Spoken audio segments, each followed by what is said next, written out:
My brother threw me out of our restaurant during its 10th anniversary dinner. He did it in front of 2 food critics, 6 potential franchise investors, and a dining room packed with people who had just watched him call me the most expensive dishwasher in Richmond. Security carried my backpack through the kitchen. My father pointed toward the alley. "Daniel, don't come back." I asked one question. "Does that include the restaurant's name?" My brother laughed. "You wash plates. You don't own the building, the kitchen, or the name above the door." I nodded and left. At 9 the next morning, his franchise attorney called. At 10, the reservation platforms received a trademark dispute notice. By noon, the investors had frozen a $12 million expansion deal. My brother called me screaming, "You can't take Ruth and Ember away from us." I looked at the original trademark certificate hanging inside my attorney's office. "I'm not taking it away," I said. "I'm ending your permission to use it." My name is Daniel Reed. I was 34 when my family discovered that a man standing over a dish machine could still own every letter glowing above the front door. Ruth and Ember was one of the most successful restaurants in Richmond, Virginia. It served wood-fired Southern food in a renovated tobacco warehouse, with exposed brick copper lights and an open kitchen designed so customers could watch flames rise behind the grill. My older brother Mason was the face of the restaurant. He was 40, handsome, broad-shouldered, and always photographed with his sleeves rolled to his elbows. He had appeared on local television, competed on a cooking show, and convinced half the city that he had created our grandmother's recipes from memory. His wife Celia managed public relations. Celia understood that people rarely remembered what happened first. They remembered the cleanest video explaining it afterward. My father, Thomas Reed, handled the building and supplier relationships. Dad had spent 30 years running a neighborhood diner called Reed's Lunch Counter. He worked hard, hated paperwork, and believed every family disagreement could be solved by making the quietest person surrender. Maya Chen ran pastry and private events. She was disciplined, blunt, and more loyal to the staff than to the family name. Luis Ortega supervised dish and prep. Luis had 2 teenage sons, a mortgage, and no interest in becoming a hero. He noticed everything because people behaved honestly around anyone they considered invisible. Then there was me. I worked in the dish pit. That was the part everyone saw. They saw me loading racks, sorting knives, scrubbing sheet pans, hauling trash, and wiping the floor after midnight. They did not see why I had chosen that position. 11 years earlier, before Ruth and Ember had a building, it was a Sunday night supper club run from a church kitchen. My grandmother Ruth cooked. I designed the menu, purchased ingredients, handled reservations, and created the name. Ruth represented her. Ember represented the wood stove behind her childhood farmhouse. I drew the first logo on a paper grocery bag, a small flame inside the letter R. When the supper club became popular, I registered the trademark through a company called Ember House Intellectual Property. The company belonged to me. At the time, Mason was working at a steakhouse in Atlanta. Dad was trying to keep his diner from closing. Grandma Ruth insisted I protect the name. People will remember the story she told me. Make sure they remember who is allowed to sell it. When investors offered to finance a permanent restaurant, I licensed the Ruth and Ember name, logo, original recipes, and brand story to Reed Hospitality Group. Dad owned 40% of the operating company. Mason owned 35%. I owned 15%. The remaining 10% belonged to Grandma's trust. The trademark stayed with me. The license required Ruth and Ember to meet food safety standards, use the recipes honestly, protect employee wages, and obtain my approval before selling franchises or transferring the brand. Mason signed, Dad signed, Celia signed as witness. For the first 3 years, I was executive chef. Then, a grease fire changed everything. A line cook dropped a pan near the wood grill. The fire spread across the range. I pulled him away and shut down the gas, but boiling oil burned my right hand and wrist. 3 surgeries restored most of the movement. They did not restore the strength or precision needed for 14-hour shifts with a knife. Mason came back from Atlanta and took over the kitchen. At first, I was grateful. Then, Grandma died. The public story changed slowly. Mason became the chef who had built Ruth and Ember. Dad became the father who had risked everything. Celia turned the supper club into a paragraph on the website. My role became early administrative assistance. I moved into purchasing and quality control. When the dish supervisor quit during the pandemic, I filled in. The dish pit gave me a clear view of the entire kitchen. Every plate returned through it. Every broken sauce. Every undercooked chicken. Every untouched meal. Every server complaint. Every shortcut the chefs hoped customers would not notice. I stayed there longer than planned. Mason began calling me Dishwasher Dan. People laughed. I told myself the trademark did not care what they called me. The first serious conflict began with a bowl of sesame noodles. A private dining group had booked the upstairs room for a pharmaceutical company dinner. One guest, Rebecca Sloan, had a severe sesame allergy. Her allergy was written on the event sheet in red. The kitchen prepared a special chicken plate without sesame oil tahini or the house spice blend. At least, that was the plan. I was carrying a rack of glasses past the cold station when I watched our sous chef spoon sauce onto Rebecca's plate. I smelled toasted sesame. Stop. He looked at me. What? That sauce has tahini. No, it doesn't. It's the roasted cauliflower sauce. Mason said it was safe. I took the spoon from him. Do not send the plate. Mason stood at the pass. What's the delay? The allergy plate has tahini. He grabbed the container and smelled it. It's the backup sauce. The label says cauliflower. It's mislabeled. Then we don't know what it is. The guest is waiting. So make another plate. Mason looked toward the dining room door. The critic from Virginia Table is upstairs. This is not about the critic. You enjoy shutting down service. I enjoy keeping guests alive. His face hardened. Send it. No. The kitchen went silent. Mason stepped closer. Daniel put the plate down. I dropped the entire plate into the trash. The ceramic shattered. Celia entered the kitchen with her phone already recording. What happened? Mason answered immediately. Daniel had another episode.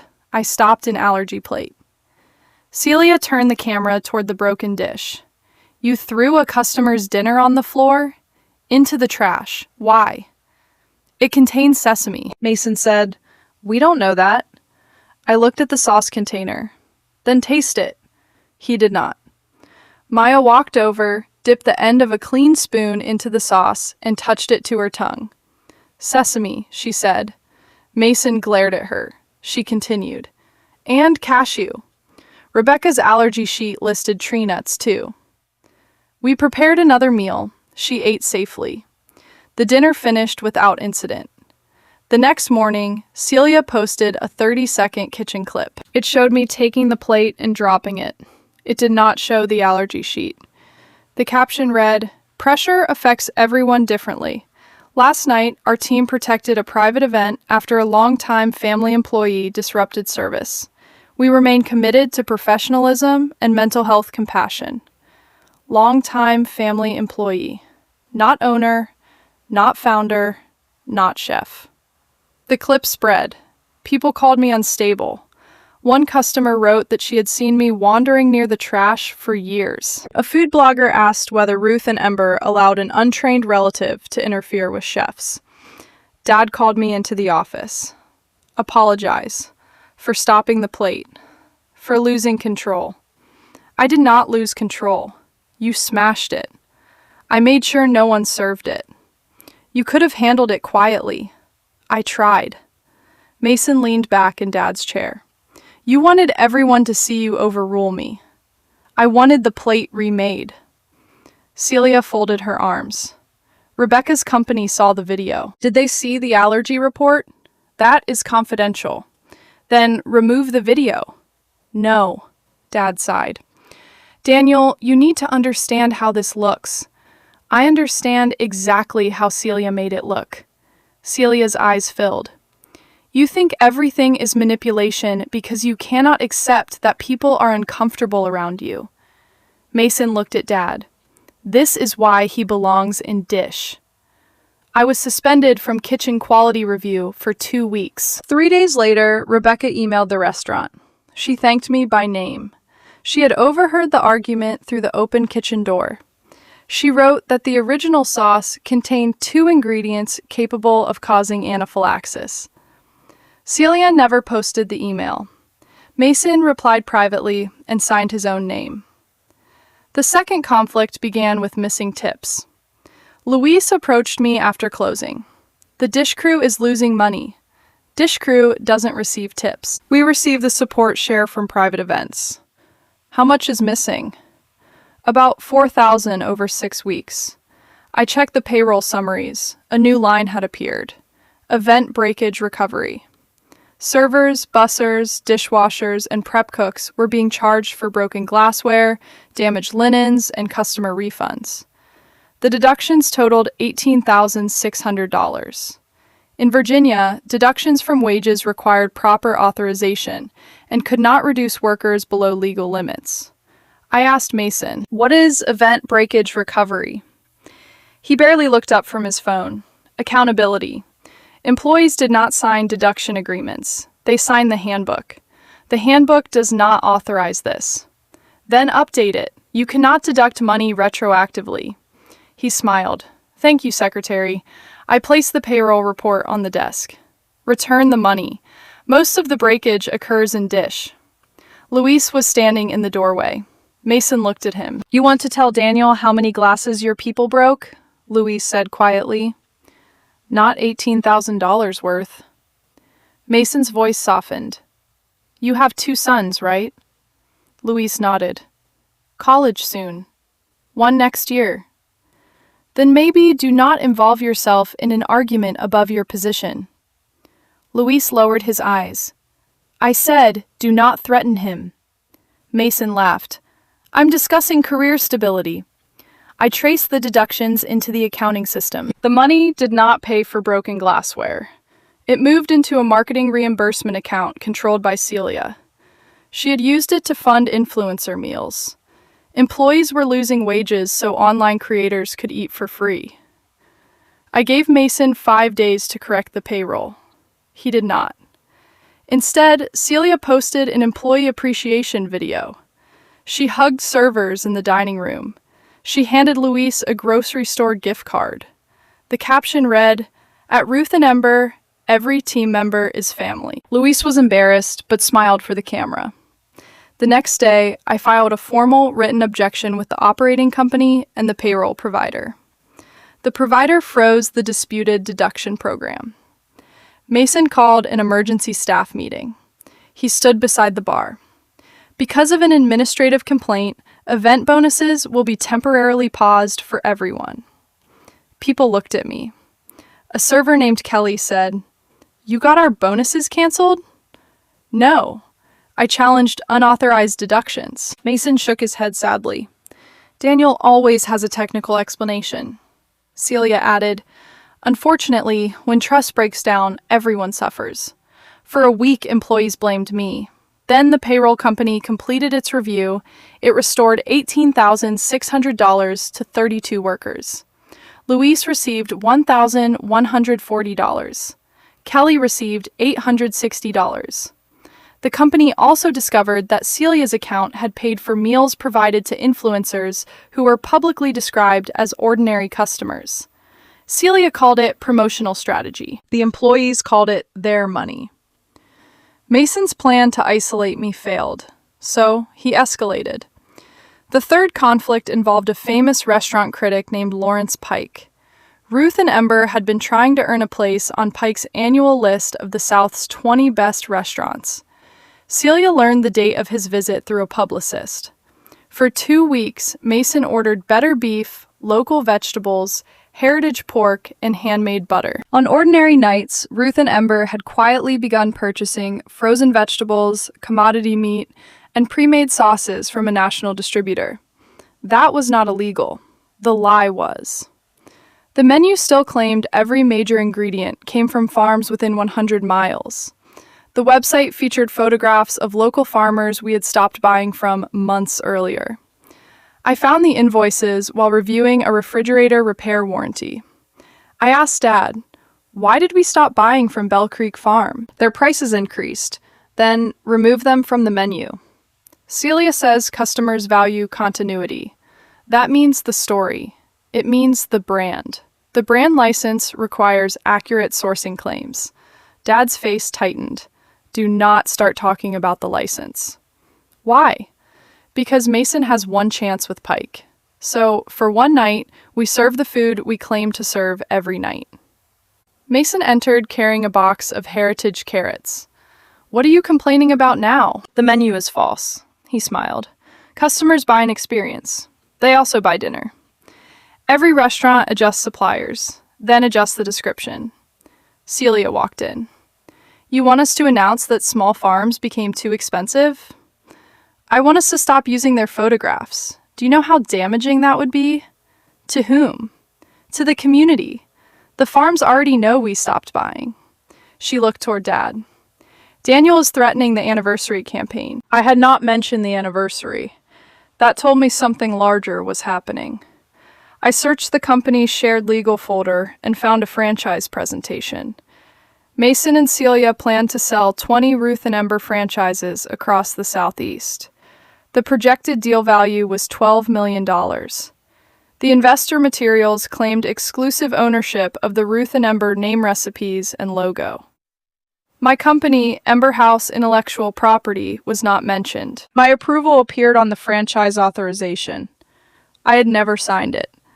This time, I did not confront them. I called my trademark attorney, Evelyn Shaw. She reviewed the operating agreement, licensed franchise materials, and violations. They cannot sell franchises without you, she said. They know. Then why do it? Because they think I won't challenge them. Why I wash dishes. Evelyn looked at me over her glasses. That is not a legal condition. I sent Reed Hospitality a private notice of breach. It listed the false franchise authorization, misleading sourcing claims, employee wage violations, and food safety failures. The license allowed 30 days to cure certain breaches. Mason received the notice at noon. At 12:07, he entered the dish room. He held the pages in one hand. You hired a lawyer. I already had one. You're threatening the restaurant over vegetables? Read the entire notice. You think you can take Grandma's name? I registered the name before you returned. You used family recipes, which the license also protects. His face turned red. You would destroy 100 jobs because you're jealous. I gave you 30 days. To do what? Correct the franchise disclosure, repay staff, fix sourcing claims, restore safety authority. He tore the notice in half. You are a dishwasher. Louise stopped loading a rack. Maya stood at the prep table. Everyone heard him. I said, then it should be easy to operate without me. Mason smiled. It will be. Over the next month, they corrected almost nothing. They changed 3 menu descriptions but continued using old farm photographs. They repaid only part of the wage deductions. They told investors that my trademark claim was a minor family technicality. Then Celia announced the 10th anniversary dinner. The event would include critics, former employees, local celebrities, and the franchise investment group. A video would reveal 20 future locations. My name did not appear on the program. Maya showed me a copy. What are you going to do? Attend? Why? They invited me. She pointed at the program. You're listed under staff recognition. Louise looked over her shoulder. That doesn't sound good. It isn't. Are you shutting the restaurant down? No. What are you doing? Letting them state their position clearly. The anniversary dinner filled every table. Celia decorated the restaurant with photographs from the previous decade. Mason appeared in almost all of them. Dad appeared in many. Grandma Ruth appeared in the oldest. I appeared twice. In one photograph, I stood behind Grandma at the church supper club. The image had been cropped, so only my shoulder remained. In the other, I was pushing a dish rack. After dessert, Mason took the stage. He spoke about sacrifice, vision, family. He thanked Dad for believing in him. He thanked Celia for building the brand. Then he smiled toward the kitchen. And we should thank my little brother Daniel. People turned. I walked into the dining room wearing my black dish apron. Celia placed a photograph on the large screen. It showed me asleep in a chair after a 16-hour shift. The caption read, 10 years of staying close to the sink. People laughed. Mason continued. Every successful restaurant needs someone willing to handle the work nobody else wants. That sentence was almost true. Then he ruined it. In Daniel's case, it also helps when Dad never has the heart to fire you. More laughter. Dad looked uncomfortable, but did not stop him. Celia handed Mason a silver-plated dish brush mounted on a wooden plaque. It read, Ruth and Ember's Forever Dishwasher. I accepted it. Mason placed one hand on my shoulder. Say something. I looked at the investors, then at Dad. Am I still part of Ruth and Ember's management? Mason laughed. You were never management. Do I have any authority over food safety? No. Payroll? No. Vendors? No. Franchising? His smile weakened. Definitely not. Do you want me removed from the restaurant completely? Dad whispered. Daniel, let it go. I looked at him. Is that your decision too? He stared at the table. Then he nodded. Yes. Mason took the microphone. Security will help Daniel collect his things. 2 guards approached. The room grew quiet. I removed my apron. Does my removal include the Ruth and Ember name? Mason laughed. You own nothing here. Your final answer? You wash plates. You do not own the building, the kitchen, or the name. I nodded. Thank you. Security escorted me through the kitchen. Luis hugged me beside the back door. Maya whispered, Please tell me you planned something. I sent the final notice yesterday. At 9 the next morning, Evelyn filed for a temporary injunction preventing Reed Hospitality from representing that it owned the Ruth and Ember trademark or selling franchise rights. Reservation platforms received notice of the ownership dispute. The franchise investors froze negotiations. The food distributor suspended special promotional terms because the company's franchise expansion was uncertain. Celia started a live stream from the empty dining room. My brother-in-law is trying to steal the restaurant my husband built, she cried. Mason stood behind her. Dad sat at a table looking 20 years older. The video received hundreds of thousands of views. Mason filed a lawsuit claiming that my trademark belonged to the family because it used Grandma's name and recipes. He accused me of fraud, sabotage, interference with business, and emotional abuse. Then he called the police and claimed I had stolen recipe files. The files were registered intellectual property belonging to Ember House. No charge was filed. The dispute reached an emergency hearing 2 weeks later. Mason's attorney played the anniversary video. He showed me accepting the dishwasher plaque. He argued that I had waited until public embarrassment to reveal a false ownership claim. Then Mason testified. My brother never built Ruth and Ember. Who did? His attorney asked. I did. Did Daniel cook years ago? What did he do recently? Washed dishes. Did customers know him? No. Did investors negotiate with him? No. Did he create the current menu? No. His attorney turned toward the judge. A disgruntled family employee is attempting to seize a nationally recognized restaurant because his brother made an insensitive joke. Evelyn stood for cross-examination. Mr. Reed, when did the Ruth and Ember Supper Club begin?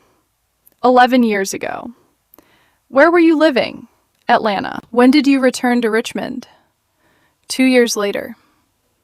Who registered the Ruth and Ember trademark? Mason looked at me. Daniel filed it. Through which company? Ember House. Who owns Ember House? Daniel. Did Reed Hospitality sign a trademark license? Yes. Did you sign personally? Yes. The original agreement appeared. His signature was on page 18. The quality control provisions were highlighted. The franchise restriction was highlighted. The termination clause was highlighted. Evelyn asked, "Did Daniel need to cook every evening to continue owning the trademark?" Mason said nothing. "No," she answered for him. He did not. Dad testified next. He said the family had always treated the name as shared property. Evelyn played an old recording from the supper club days. Grandma Ruth's voice filled the courtroom. "Daniel made the name. Let him own it. Thomas owns buildings. Mason may own restaurants someday. But a story should belong to the person who protected it before it became valuable." Dad closed his eyes. Then came the allergy incident. The full kitchen footage played. The allergy sheet, the mislabeled sauce, Mason ordering the plate served, me throwing it away, Maya identifying sesame and cashew. Rebecca Sloan testified remotely. "If Daniel had not stopped that plate, I could have died." Celia's edited video appeared beside the full version. Her caption described me as unstable. Evelyn asked her, "Why did you remove the allergy discussion?" "To protect guest privacy." "Why did you leave Daniel's face?" Celia began crying. "I was trying to protect the restaurant." The payroll records came next. The illegal deductions, the influencer meals, the employee reimbursements. Luis testified. "Mason told me to stay below my position because I had children." Mason's attorney said Luis was resentful. Luis answered, "I was afraid. That's different." Then the false sourcing claims appeared. Invoices from the national distributor, menus naming local farms, photographs used without current agreements. One farmer testified that Celia had continued using his family's image 8 months after the restaurant stopped buying from him. Finally came the franchise documents. 20 proposed locations, $12 million in projected investment. The presentation said Reed Hospitality owned the Ruth and Ember trademark. My forged approval appeared on the authorization page. A data specialist traced the document to Celia's laptop. She said an assistant had prepared it. The assistant provided an email from Celia Uze Daniels' old signature from the licensing file. "Investors don't need to know he still owns the mark. We'll clean it up after closing." The courtroom became silent. Mason looked at her.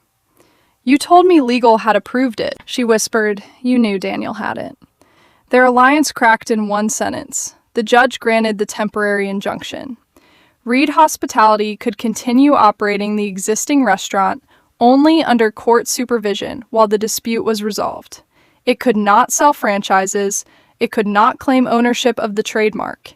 It had to remove misleading sourcing statements and comply with the license's food safety and wage provisions. Mason refused. He told the press he would never allow his brother to control Grandma's legacy.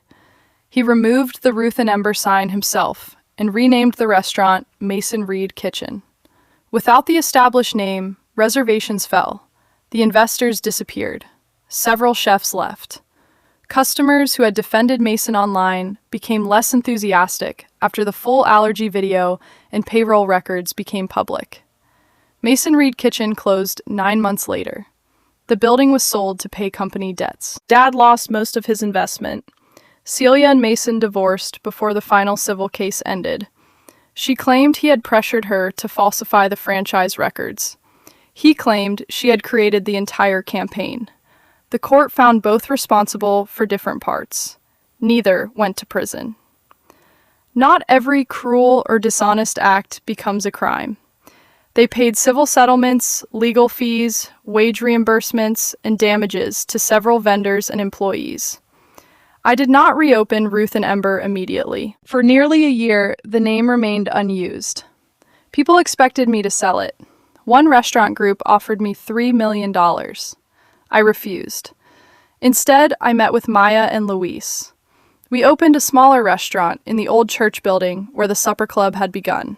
40 seats, one wood stove. No celebrity wall, no franchise plan. Employees received written tip policies.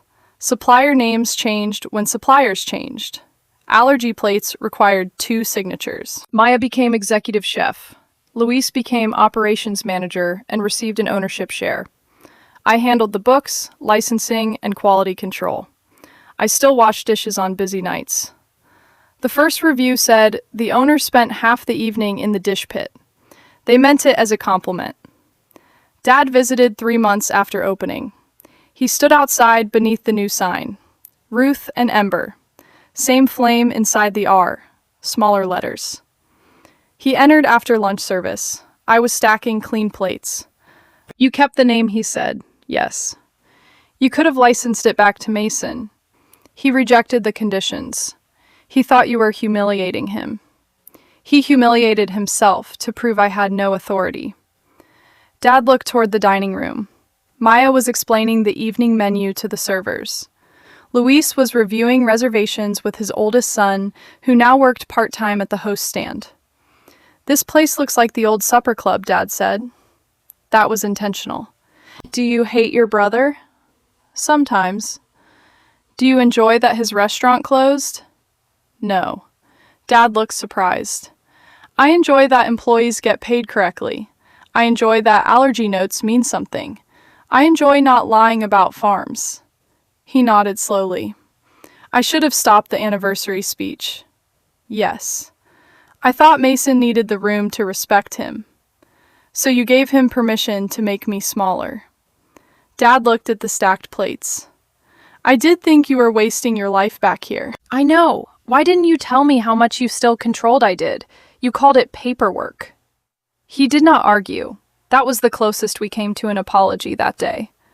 Mason sent me one message after the closure. "You stole Grandma's restaurant." I replied, "Grandma never gave you permission to sell her name 20 times. He answered, "You could have saved us." I stared at those words for a long time. Then I wrote, "I spent 10 years saving the restaurant from the things you called success." He never responded. The silver dish brush plaque hangs beside the dish station in the new Ruth and Ember. Luis wanted to throw it away. I kept it. Underneath, I added a second line. Presented. The night management terminated its trademark license. New employees ask about it. I tell them the truth. Not because I enjoy repeating the humiliation, because invisible work becomes dangerous when people decide invisibility means ownership does not exist. My brother believed a dishwasher could not own a restaurant's name. He believed authority had to wear a chef's coat, hold a microphone, or appear in photographs. But ownership does not care where you stand during dinner service. It remembers who created the name, who registered it, who protected it, who refused to let it become a cover for unsafe food, stolen wages, and false promises. They threw the dishwasher out. Then they discovered the only thing they had never purchased was the story above the door. That was the lesson my family learned after the sign came down. People may decide your work is beneath them, but they should check whether the ground they are standing on still belongs to you.